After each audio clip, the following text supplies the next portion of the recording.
Blue eyes were never meant to be feared in Louisiana. Chains were never meant to sing.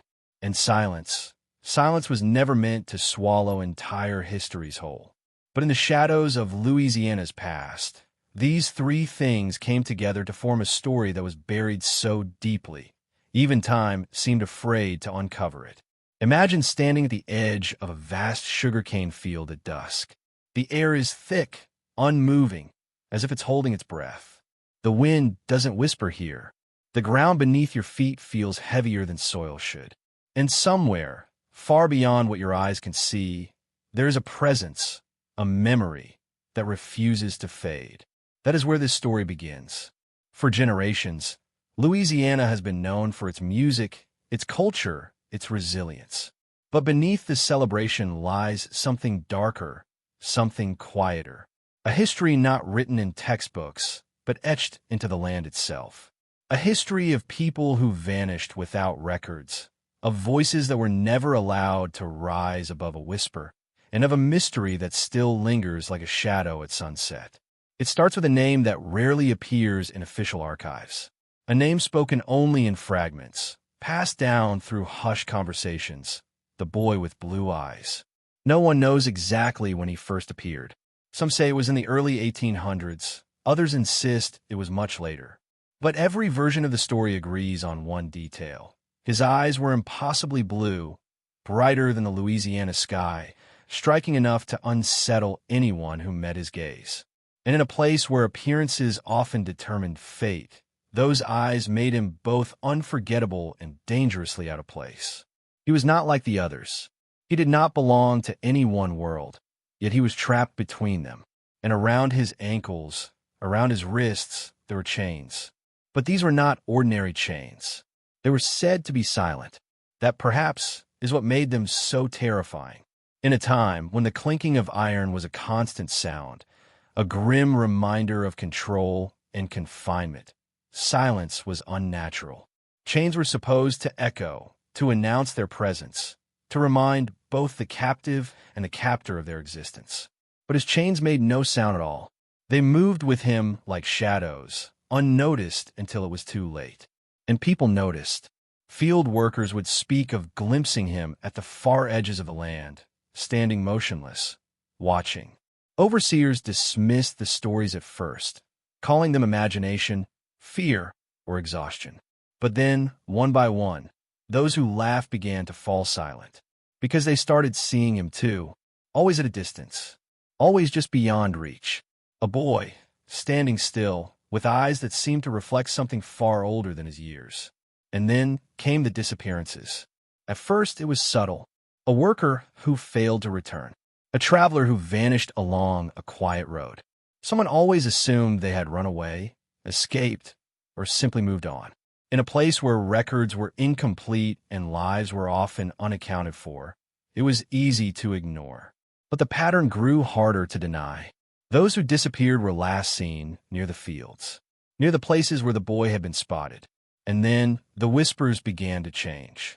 People stopped saying they had seen him.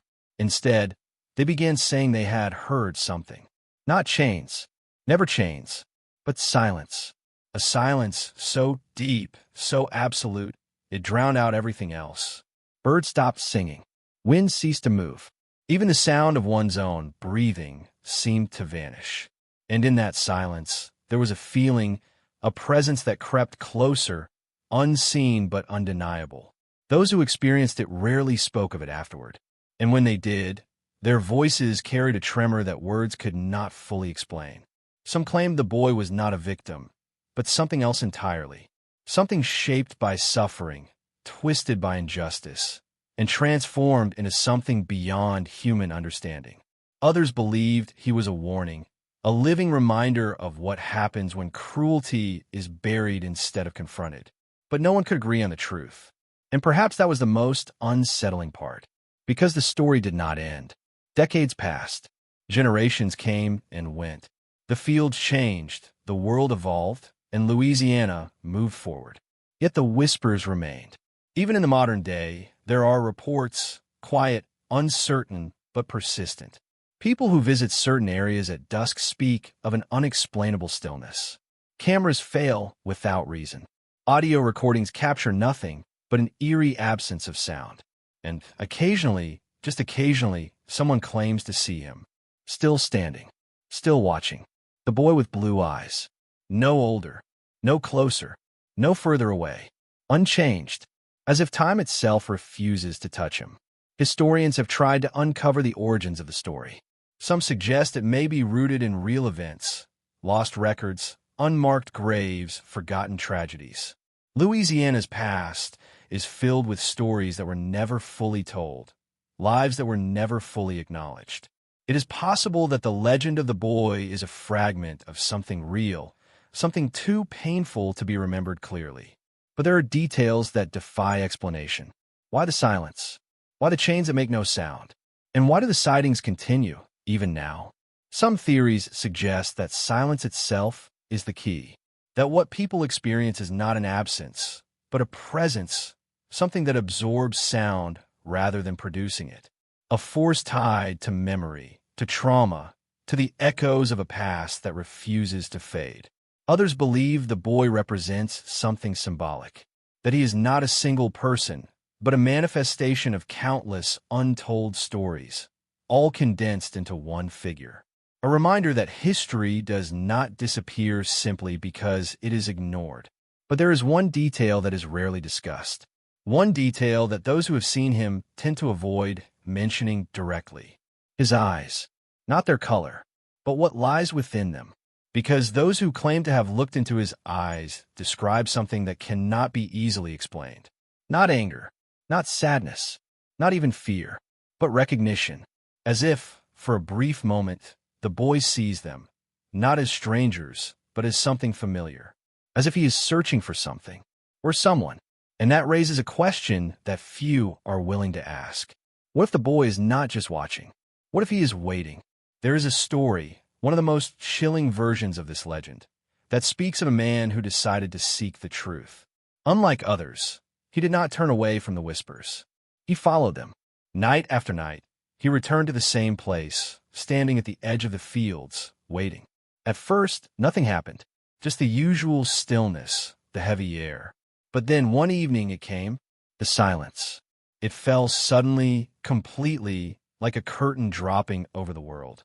The man later described it as the loudest silence he had ever experienced. And in that moment, he knew he was not alone. He looked ahead, and there he was, closer than ever before. The boy stood only a few steps away, his expression unreadable, his eyes fixed directly on the man. For a moment, neither of them moved. Then, slowly, the boy raised his hand, not in warning, not in threat, but in invitation. The man hesitated. Every instinct told him to run, to break the silence, to escape whatever presence stood before him. But something held him in place. Something compelled him to stay. And then, against his better judgment, he reached out. What happened next is where the story fractures. Some say the man vanished, never to be seen again. Others claim he returned, but changed. Silent, distant, unwilling to speak of what he had experienced. A man who would sit for hours, staring into nothing, as if listening to something no one else could hear. But there is one version, rarely told, often dismissed, that suggests something far more unsettling. That the man did return, and that he brought something back with him. Not an object, not a memory, but a silence. A silence that began to follow him, spreading into the spaces he occupied. Rooms would fall unnaturally quiet. Conversations would fade. Even laughter seemed to struggle to exist around him. And sometimes, late at night, those who lived near him claimed to see a figure standing just beyond the light. Watching, waiting, unmoving. The boy with blue eyes. Which brings us to the question that lingers, even now. What is Louisiana's hidden history really hiding? Is it simply a collection of forgotten stories, woven together into a haunting legend? Or is it something more?